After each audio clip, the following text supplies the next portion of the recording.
बिहार क्यों पिछड़ा है, ये लोग को जब बताने की कोशिश करते हैं कि आपकी अशिक्षा ही आपके पीछे रहने के कारण बन गई है, तो गरीब अब सोचता है कि नहीं, मेरा बच्चा अगर हम लोग समझाते हैं इस बात को कि आपका बच्चा अगर पढ़ेगा तो आपका भविष्य या बिहार का भविष्य वो सुधरेगा। पीके कोई जादू नहीं कर देंगे आके एक बार में ही। हाँ, ये होगा कि वो जो फ्यूचर की राजनीति हो रही है, बच्चों को पहले पढ़ाओ। लोग बिहार की बात में क्या है ये लोग सोच रहे हैं और नीतीश कुमार को लोग बदलना चाह रहे हैं। आप लिटरली इस बात को मान के चलिए कि जेडीयू को इस बार बीजेपी वोट नहीं करेगी, सिर्फ नीतीश कुमार के चेहरा पे नहीं करेगी। जहां भी उनके कैंडिडेट खड़ा होंगे वहां बीजेपी उनको सपोर्ट नहीं करने वाली। ये आप जहां सर्वे कीजिएगा आपको पता चल जाएगा ये चीज। और मैं जेडीयू को इसके लिए कहता भी हूँ, तुम लोग संभलो, बीजेपी नहीं तुम लोग साथ देने वाली है।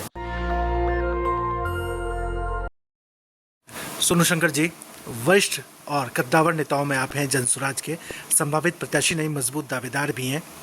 इस बार बिहार की उम्मीदें जनसुराज से कितनी हैं और बहुमत के आंकड़े को कितना आप लोग पार करेंगे? सर, जैसा कि प्रशांत किशोर सर जी ने कहा है कि या तो अर्ज पे या फर्श पे, तो और ये होता हुआ दिखाई पड़ रहा है। आप देखिएगा वोट शिफ्ट, बहुत बड़ा वोट शिफ्ट जो है, खास करके उन वर्गों में जिनको आज तक उपेक्षित ही किया गया है, जिनको आज तक पूछा नहीं किया है, वो अब जनसुराज की ओर मुड़ रहे हैं। और ये आपको तमाम जो भीड़ इकट्ठा हो रही है, मैं तो बेगूसराय में बात कर रहा हूँ, बाकी सब मैं देखा हूँ लगातार अभी 3-4 कार्यक्रम हुए, मतलब एक से एक रिकॉर्ड टूटते जा रहे हैं भीड़ के मामले में। तो ये भीड़ किसी पैसे पर तो मंगाई नहीं जाती है, ये भीड़ खुद लोग सुनने के लिए आते हैं। और उस प्रोग्राम में कभी आप लोग भी कवर कीजिएगा, आम लोगों से बात कीजिएगा तो वो बोलेगा हाँ हम प्रशांत किशोर को सुनने आए हैं। बिल्कुल। सोनू शंकर जी, शराबबंदी को लेकर पीके बात करते हैं, पलायन को लेकर बात करते हैं, रोजगार को लेकर बात करते हैं, बदलाव को लेकर बात करते हैं, शिक्षा को लेकर बात करते हैं। इसमें सबसे प्रभावी मुद्दा आपको एक अगर चुनने को दिया जाए, कौन सा सबसे प्रभावी मुद्दा है जिससे वोटर्स, मतदाता जनसुराज की तरफ आकर्षित हो रहे हैं? सर, शिक्षा जो है सबसे बड़ी बात है। अभी जो हम लोग भी कभी सभा कर रहे हैं, लगातार हम लोग भी जनसंपर्क में हैं, तो महसूस करते हैं कि गरीब जो है वो बिहार क्यों पिछड़ा है, ये लोग को जब बताने की कोशिश करते हैं कि आपकी अशिक्षा ही आपके पीछे रहने के कारण बन गई है, तो गरीब अब सोचता है कि नहीं, मेरा बच्चा अगर हम लोग समझाते हैं इस बात को कि आपका बच्चा अगर पढ़ेगा तो आपका भविष्य या बिहार का भविष्य वो सुधरेगा। पीके कोई जादू नहीं कर देंगे आके एक बार में ही। हाँ, ये होगा कि वो जो फ्यूचर की राजनीति हो रही है, बच्चों को पहले पढ़ाओ। ये मुद्दा ऐसा है कि जो कोई पार्टी आज तक बात ही नहीं कर रही थी। लोग करते हैं विकास की बात, लोग बिहार की बात नहीं कर रहे हैं। वही जो केंद्र में जो चल रहा है विकास की बात करते हैं मोदी जी, नीतीश जी उसी चीज़ की बात कर रहे हैं। तो पहले आज बिहार सबसे निचला लेवल पे है, चाहे वो गरीबी के मामले हो, चाहे शिक्षा के मामले में हो। नीति आयोग का मैं तो प्रशांत किशोर जी को ही सुनता हूँ, और अन्य लोगों को भी जब ऊपर से लोग बात करते हैं नीति आयोग की, तो उसका ग्राफ जो उस पर चेक किया जाए तो रहेगा कि बिहार जो है सबसे निचले पायदान पे हर मामले में। तो अगर हमको बदलाव करना है तो हमको जो बेसिक रूट कॉज है उसको ठीक करना होगा। अगर बच्चे एजुकेटेड होंगे तो शराबबंदी क्या है, अगर हम एजुकेटेड हो गए, हमको पता है इससे नफा नुकसान क्या है, तो हम ज़्यादा बेहतर नुकसान। अभी उन लोगों को पता ही नहीं, अब सूखा नशा करने लगे लोग। हमको पता चलेगा हाँ शराब नुकसान हो कहाँ कर रहा है, ड्रग्स हमको नुकसान कहाँ कर रहा है। अभी तो आदी हो रहे हैं लोग इस चीज़ के, तो शिक्षित होंगे तो सब कुछ चेंज होगा। सोनू शंकर जी, जैसे पार्टी नई पार्टी है, बिहार के लोगों की उम्मीदें भी हैं, उसी तरीके से नए प्रत्याशी के तौर पे, संभावित प्रत्याशी के तौर पे आप भी जनता के बीच में हैं और जनता भी आपकी तरफ बहुत आशान्वित है। क्या लगता है कि ये जो फ्रेश चेहरा है वो जनता के बीच में एक अलग तरह से दीवानगी पैदा कर रहा है, या जनता भी बदलाव के मूड में है? सबसे बड़ी बात है कि नई तरीके की राजनीति हो रही है, युवाओं को मौका मिल रहा है। तो जो पहले से जो स्थापित राजनीतिक दल थे वो वही घिसी पिटी जो राजनीति होती है, चाहे जातिगत आधार पर जो बात करते हैं या अन्य जो अभी जो चुनाव बिहार का होगा और बात होगा केंद्र का कि हाँ पाकिस्तान में ऐसा हो गया, वहाँ वैसा हो गया। तो बिहार में क्या है ये लोग सोच रहे हैं और नीतीश कुमार को लोग बदलना चाह रहे हैं। आप लिटरली इस बात को मान के चलिए कि जेडीयू को इस बार बीजेपी वोट नहीं करेगी, सिर्फ नीतीश कुमार के चेहरा पे नहीं करेगी।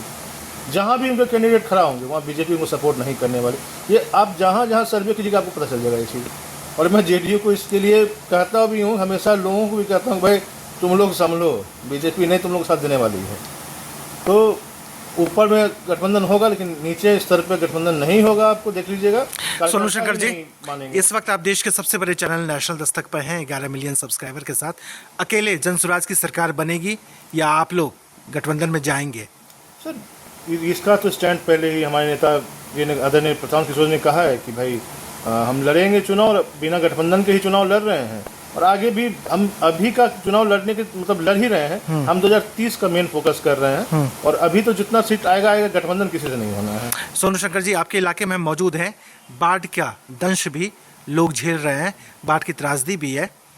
क्या लगता है, नेताओं का दोष है? लगातार सरकारें रहती हैं, विधायक रहते हैं, कुछ हो नहीं पाता है। सर मैं एक छोटा सा एग्जांपल बताता हूँ। आज बोल्डर घाट है मदरापुर में, तो मैं मुआयना करने गया कि भाई क्या है, मतलब लोग बोले कि कटाव बहुत ज़्यादा हो रहा है।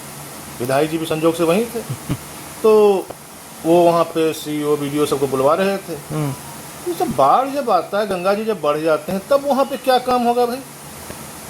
जब पीछे पानी जाता है उस वक्त काम क्यों नहीं होता है? और इतना पैसा है इस डिपार्टमेंट, आपदा जो डिपार्टमेंट हम लोग फ्लड कंट्रोल डिपार्टमेंट जो है, इतना पैसा है, तो बाद में जो बोरिया हम डालते हैं तो पहले ही उस प्रबंध को क्यों ना कर ले कि कटाव यहाँ पे नहीं हो। सही बात है। आज स्थिति ये हो गई थी कि मदरापुर गांव का जो हम तेगराम पड़ता है उसका अस्तित्व ही खतरा उठ गया था। ये बाढ़ का दंश झेल रहा है। आज जाइए, मतलब टापू बना हुआ है कोई कोई गाँव। तो मैं कल भी गया हूँ, भगवानपुर एक जगह है, वहाँ पे गया था तो वहाँ पे देखा, मतलब अभी यहाँ पे मुस्लिम की बात, आबादी की बात करते हैं, मुस्लिम पूरा वहाँ पे था और एक भी मतलब वो लोग वहाँ पे नहीं पहुँचे। तो हम लोग तो वहाँ ही पहुँच रहे हैं। पहले से कवायद काम करने की जरूरत थी जो शायद ये लोग नहीं कर पाए प्रशासन। और प्रशासन क्या, हम तो यही कहेंगे, हमारे माननीय विधायक जी भी मतलब इस पे ठोस कदम नहीं उठा पाए, जबकि वो जानते हैं कि इस क्षेत्र में हर साल बाढ़ आएगा और ये नहीं, जो इसका उपाय होना चाहिए। देखिए मैं एक चीज़ को मानता हूँ कि किसी से कोई मुझे इंटरनली बता रहा, तो लोग इसका मतलब सॉल्यूशन ढूंढना नहीं चाहते हैं। सॉल्यूशन है इसका, लेकिन मतलब इतना ना पैसा है कि उसका पैसा का मतलब मिसयूज कैसे हो, इसके लिए इसके डिपार्टमेंट को एकदम खुला छूट है। सोनू शंकर जी, स्वतंत्रता दिवस भी देश मना रहा है और अगले स्वतंत्रता दिवस तक आप लोग शायद सरकार में भी होंगे। क्या बदलाव होगा? स्वतंत्रता दिवस की कितनी शुभकामनाएं और क्या आप संदेश भी दे रहे हैं तमाम लोगों के नाम? कितनी आज़ादी लोगों को मिलेगी?